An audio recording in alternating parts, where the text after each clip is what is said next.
इस वक्त मैं मौजूद हूँ जामिया मिलिया इस्लामिया में। मेरे सामने एक ख़ास इंसान इस वक्त बैठे हैं और ये कोई और नहीं बल्कि टीवीएफ की सीरीज संदीप भैया वाले प्रिंस मिश्रा यानी पुनीत तिवारी जी हैं। क्योंकि हम लोग जो है यहाँ पे संदीप भैया को लेकर ही चर्चा करने बैठे हैं, तो मेरा जो आपसे पहला सवाल है वो संदीप भैया में आपके कैरेक्टर प्रिंस मिश्रा को जो कैरेक्टर है उसको लेकर ही है। जिन दर्शकों ने हमारी सीरीज़ नहीं देखी है उनको अपने कैरेक्टर के बारे में थोड़ा बताएं। मज़ेदार कैरेक्टर है प्रिंस मिश्रा। देखिए टीवीएफ के यूट्यूब प्लेटफॉर्म पर है, 5 एपिसोड हैं। संदीप भैया की कहानी है, प्रयागराज है और खूबसूरत मोटिवेशनल और सीख देने वाली सीरीज़ है। ज़िंदगी के बारे में कहने वाली सीरीज़ है। कहानी मज़ेदार है, देखिए मज़ा आएगा। आप अपने कैरेक्टर का थोड़ा सा बताएं, प्रिंस मिश्रा का जो कैरेक्टर है। बस यही बढ़िया दाल भात चोखा बनाता है, संदीप भैया को मोटिवेट करता रहता है और ख़ुद भी मतलब 4 हफ्ते में 14 एग्ज़ाम दे चुका है और 14 के 14 में फ़ेल हो चुका है। तो देखिए मज़ा आएगा। वो उसका डेस्परेशन क्यों है एग्ज़ाम देने को प्रति और ज़िंदगी के बारे में क्या समझ रखता है, तो ये आपको सीरीज़ देखकर ही मालूम होगा। मतलब ये एक इंटरेस्टिंग कैरेक्टर है कि 14 एग्जाम में खुद फेल हो चुका है और संदीप भैया को मोटिवेट कर रहा है। खुद ही बोलता है 4 हफ्ते में ना 14 एग्जाम फेल कर चुके हैं और चेहरे पे चमक बरकरार है। क्या बात है। तुम 4 महीने से ऐसे पढ़ो, थोड़ा बाहर निकलो, मोटिवेशन लो हमसे यार। ठीक है, मोटिवेट हो गई। तो मतलब जो आपका ये एक्सपीरियंस था वो एक तरह से काफ़ी मज़ेदार रहा और कहानी में भी वही शुरुआत है ना, जो एस्पिरेंट नाम की एक सीरीज़ बनी थी उसका स्पिन ऑफ है। मतलब संदीप भैया के किरदार को लेकर उसके इर्द गिर्द घूमती कहानी और संदीप भैया की क्या कहानी है। तो संदीप भैया एस्पिरेंट के पहले सीज़न का जो ड्रॉप है, जहाँ पर वहाँ से उनका यूपीएससी क्लियर नहीं होता है, तो वो कहाँ जाते हैं, वो क्या करते हैं। तो घर जा नहीं सकते थे। उनका एक दोस्त हुआ करता था प्रिंस मिश्रा के नाम से, वो भी राजेंद्र नगर में तैयारी करता है। उसके स्वभाव से तो लगता नहीं है वो यूपीएससी क्रैक कर पाएगा, लेकिन अच्छा दोस्त है। तो संदीप भैया घर नहीं गए, वो प्रयागराज चले गए प्रिंस मिश्रा के पास, वहीं रहने लगे। तो और वो ऐसा फेज़ है संदीप भैया का कि वो थोड़ा एक डार्क फेज़ है। हम सब के ज़िंदगी में ना ऐसा फेज़ आता है। तो उस फेज़ में एक दोस्त उनको कैसे संभाले रखता है, ये उसकी कहानी है। तो हमारे दर्शकों को आप अपनी थोड़ी कहते हैं ना स्ट्रगल हर इंसान के लाइफ में रहता है। आपकी जो पहली फिल्म आई पंचलाइट के बारे में हम जानते हैं, वो कैसे आपको मिली, उसको हासिल करने के लिए क्या स्ट्रगल रहा? स्ट्रगल तो मैं स्ट्रगल शब्द ही नहीं कहता हूँ। मतलब अपनी ज़िंदगी में स्ट्रगल क्या होता है, कुछ भी नहीं होता। सुबह उठते हैं वो स्ट्रगल है। यूनिवर्सिटी के लिए हम जा रहे हैं, कहीं क्लास करने जा रहे हैं, या मेट्रो में सफ़र करना हो और कभी भीड़ हो, वो स्ट्रगल नहीं है, वो आम ज़िंदगी में है और हम सब के ज़िंदगी में शामिल है वो सारी चीज़ें।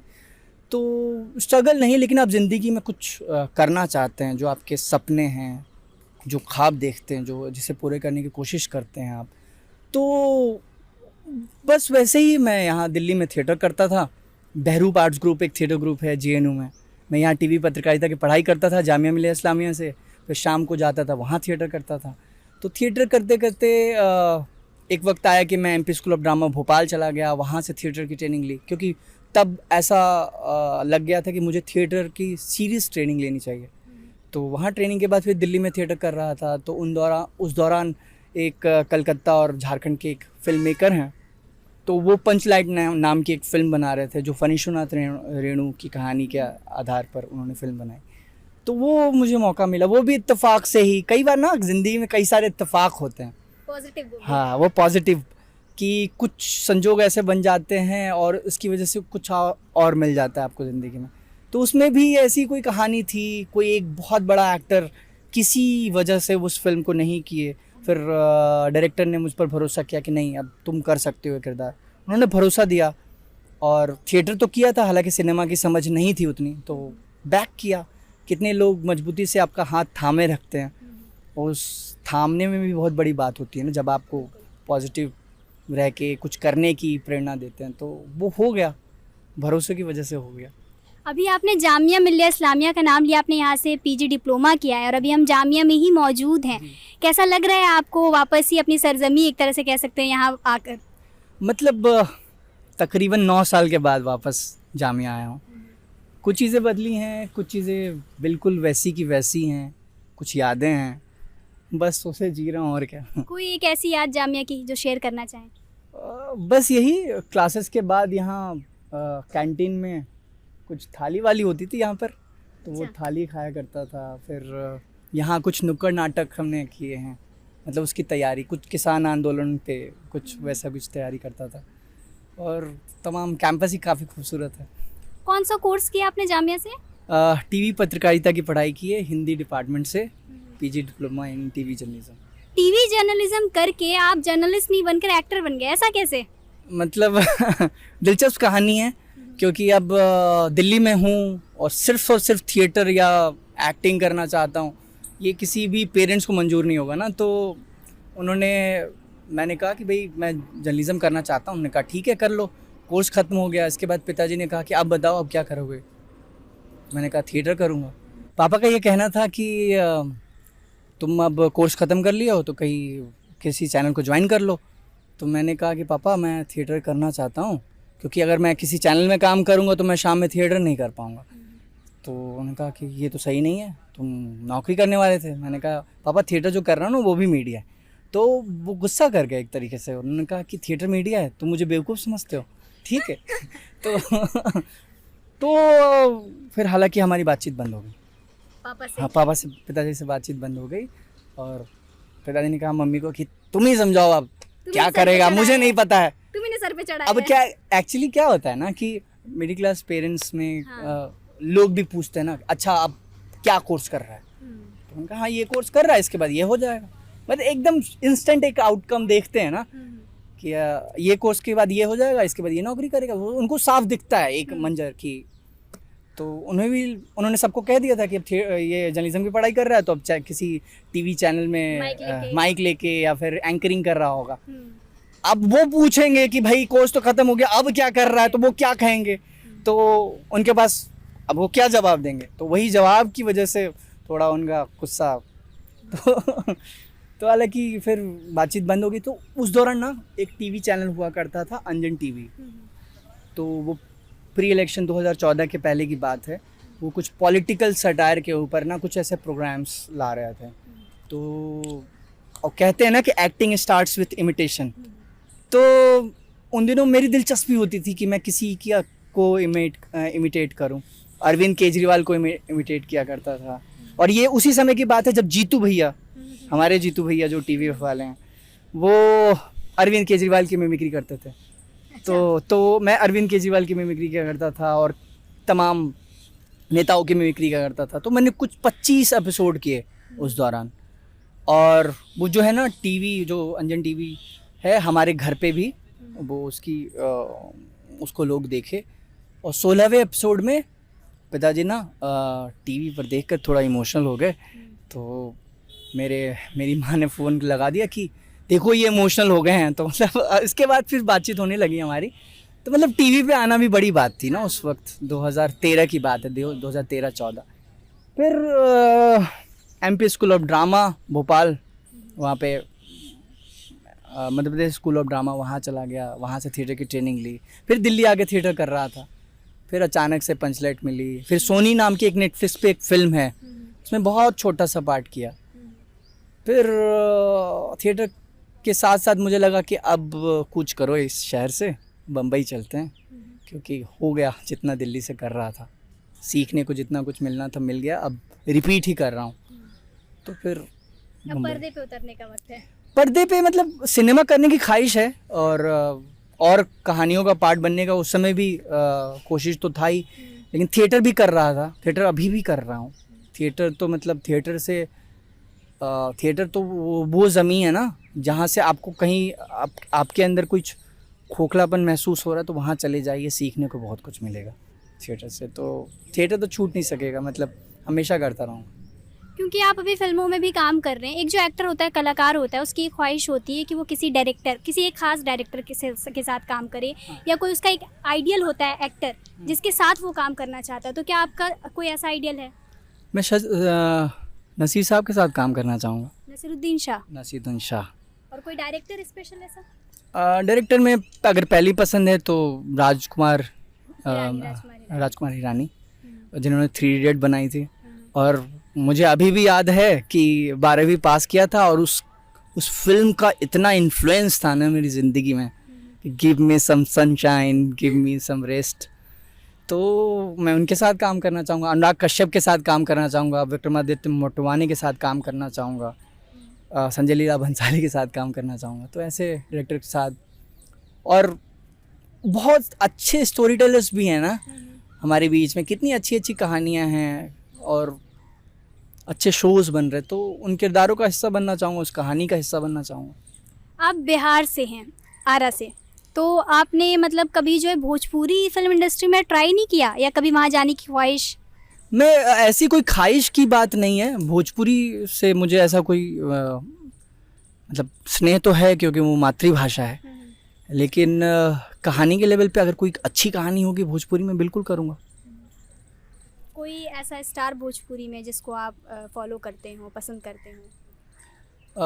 भोजपुरी स्टार में रवि किशन मुझे बेहतर अभिनेता लगते हैं। कभी उनके साथ कुछ संजोग बनेगा तो काम करना चाहूँगा। अच्छा। और मेरी पैदाइश जो है चित्तरंजन बंगाल और झारखंड के बॉर्डर पे, वहाँ मेरी पैदाइश हुई है, लेकिन जो हमारा रूट्स है वो आरा बिहार है। अच्छा। ओके। और पिताजी रेलवे में हैं, अभी दादाजी रेलवे में थे, तो वहीं मेरी पैदाइश हुई चित्तरंजन में। चित्तरंजन जो है कस्बा है एक तरीके का, और पिताजी चाहते थे कि रेलवे में नौकरी करूं, बट सरकारी नौकरी वाला? सरकारी नौकरी, मतलब एक सरकारी नौकरी, उनका भी वही चाहता है कि एक तो सरकारी नौकरी अगर कर रहे हो तो आपको पेंशन मिलता है, हेल्थ की फैसिलिटी मिलती है, तमाम तरह की चीज़ें सेट हो जाते हैं, तो हर कोई चाहता है जल्दी से सेट हो जाओ।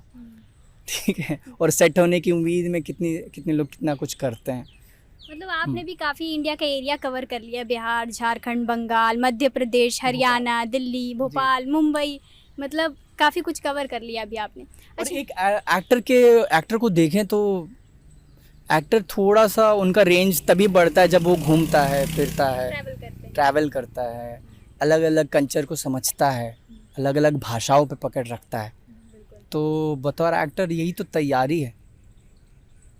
तो आपने सीरीज़ में भी काम किया, कई फिल्म्स में भी, हालांकि मैंने मुझे याद है कि आप छतरी वाली में भी रकुल प्रीत के साथ थे, मैंने फिल्म देखी है वो। तो मतलब आपका सीरीज़ और जो फिल्म दोनों के साथ जो वर्क एक्सपीरियंस था, उनमें क्या डिफरेंस लगा आपको?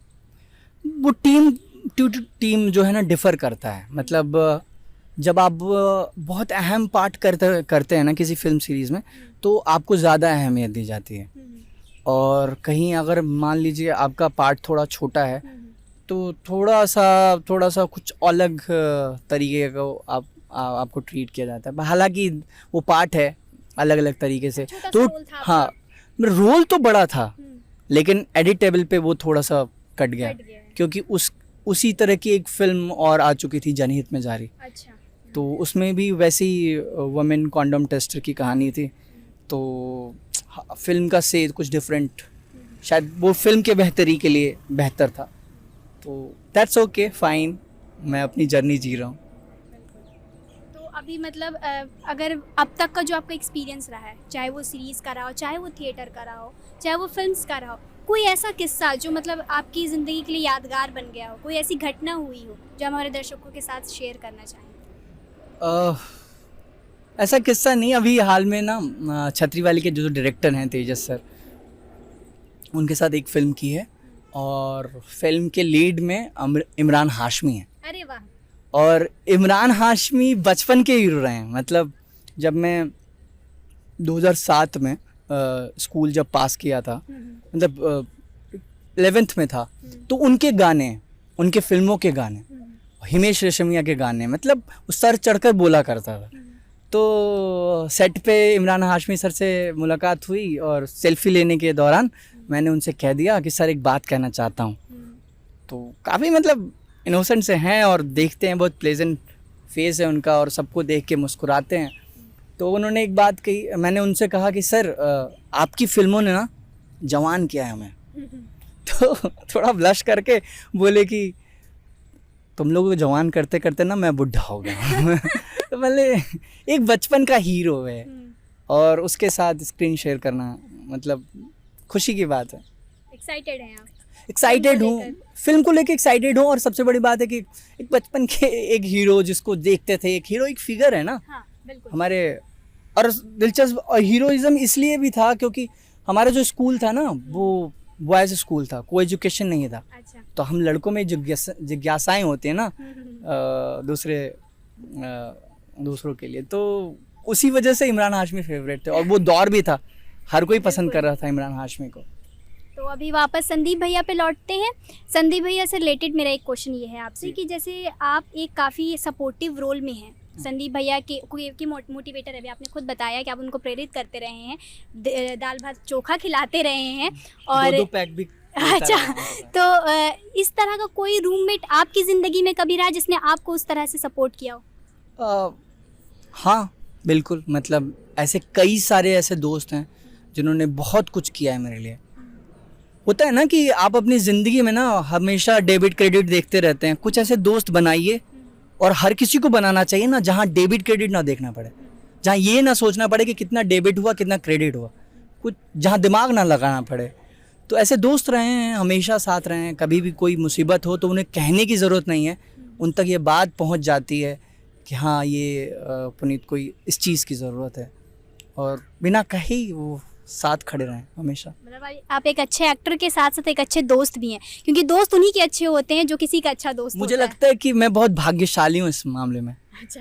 कि ऐसे विषम परिस्थितियों में जब आपके पास कुछ नहीं है तब आपके साथ ऐसा दोस्त खड़ा है जो प्रिंस मिश्रा की तरह है, तो खुशनसीबी है मेरी। आपने बताया कि आपके पापा ये चाहते थे कि आप माइक लेके खड़े हो जाए, एंकर बने। कभी आपका दिल नहीं किया, मतलब ऐसा होता है ना कभी इंसान हार जाता है जब पीछे की तरफ जब जाने लगता है तो वो नई राहें नए रास्ते तलाश करने की कोशिश करता है, तो कभी आपने सोचा है कि यार थिएटर में कुछ बन नहीं रहा, चलो अब टीवी में ट्राई करते हैं, जर्नलिज्म में कुछ ट्राई करते हैं? नहीं, एक दौर हम सबके ज़िंदगी में आया ना जब आप अपनी ज़िंदगी का अवलोकन कर रहे हैं, मतलब आप देख रहे हैं खुद के अंदर। ये कोविड का वक्फा वैसा ही कुछ था, एक मुश्किल घड़ी जहाँ बतौर एक्टर या शूट्स या फिल्में नहीं बन रही थी। मुश्किल दौर था हम सब के लिए। तब भी मैं सोच रहा था कि तब भी मैं कुछ गढ़ने की कोशिश कर रहा था, अपने अंदर की कहानियाँ ढूंढ रहा था, एक शो लिख रहा था। तो एंकरिंग के प्रति मेरा उतना झुकाव नहीं है जितना झुकाव मेरी कहानियों के साथ या फिर कहानियाँ ढूंढने का जो है वो खोज हमेशा बरकरार रही है। और सिनेमा के प्रति बहुत लगाव है। मैं यहाँ दिल्ली में जब था तो इंडिया हैबिटेट सेंटर पे काफ़ी स्क्रीनिंग्स हुआ करती थी। फिर यहाँ पे मतलब दिल्ली बहुत वाइब्रेंट शहर है, यहाँ आपको देखने को बहुत कुछ मिलता है। मतलब आप सिंगापुरियन फिल्म फेस्टिवल चल रहा है, यूरोपियन फिल्म फेस्टिवल चल रहा है, नेशनल अवार्ड्स जो फिल्म अवार्ड्स होती है उसकी स्क्रीनिंग चल रही है सिरीफोर्ड ऑडिटोरियम में, ठीक है। जापान फाउंडेशन है, कई सारी एम्बेसीज हैं, वहाँ की फिल्म स्क्रीनिंग्स।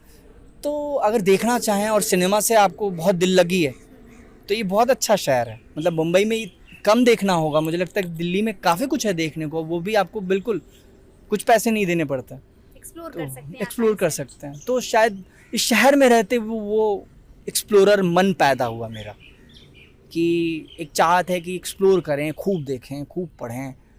और मुझे लगता है कि जब मैं थिएटर ग्रुप में काम कर रहा था ना, JNU के बहरूप आर्ट्स ग्रुप, तब मैं नया था तो बहुत डांट पड़ती थी, तुम्हें तो कुछ भी नहीं पता, तुम्हें पता है ये फिल्म के बारे में, और ये फिल्म यहाँ दिखाई जा रही है, यहाँ जाओ, सब जाओ, तुमको पता होना चाहिए कि कहाँ क्या हो रहा है, देखना चाहिए, खूब सारा पढ़ना चाहिए। तो धीरे धीरे वो खोज अंदर की जो प्रवृत्ति है वो पैदा हुई। तब ऐसा लगता होगा अरे ये क्यों डांट रहे हैं, ऐसा भी तो नहीं। तभी मुझे लगता है कि हाँ इतना भी नहीं, मतलब फिसड्डी सा हूँ, मतलब कुछ तो कर ही रहा हूँ, हालांकि वो अच्छे के लिए। हाँ वो अच्छे के लिए था। जैसे स्कूल में बच्चों को बुरा लगता है लेकिन वो अच्छे के लिए होता है जब टीचर्स डांटते हैं। तो अपने अपकमिंग प्रोजेक्ट्स के बारे में कुछ बताएं, आगे क्या करने वाले हैं, क्या सोच रहे हैं, कुछ नया? मेरा एक ड्रीम प्रोजेक्ट है, वही जो मैंने अपने स्कूल पे एक सीरीज़ लिखी है। अच्छा। तो वो चाहता हूँ कि वो शो को बनाऊँ मैं। मतलब मेरे स्कूल की कहानी है, मैं जो स्कूल का भोगा हुआ सच है तो स्लाइस ऑफ लाइफ है कहानी, देखते हैं क्या होता है उसका। चलिए, हमें इंतज़ार रहेगा। तो पुनीत, बहुत अच्छा लगा आपसे बात करके। तो ये थे हमारे साथ पुनीत तिवारी, जिन्होंने, पुनीत तिवारी नहीं, I am very sorry, Prince Mishra Sandeep भैया वाले, जिन्होंने अपने साथ, हमारे साथ अपना वर्क एक्सपीरियंस शेयर किया। आप प्लीज़ संदीप भैया देख लीजिए, ठीक है? टीवी पर है, 5 एपिसोड है, यूट्यूब पर है, मज़ा आएगा। और इस इंटरव्यू के बारे में बताइए कि कैसा लगा, और शो के बारे में भी बताइए संदीप भैया, सीरीज़ आपको कैसी लगी, और लाइक, शेयर एंड सब्सक्राइब।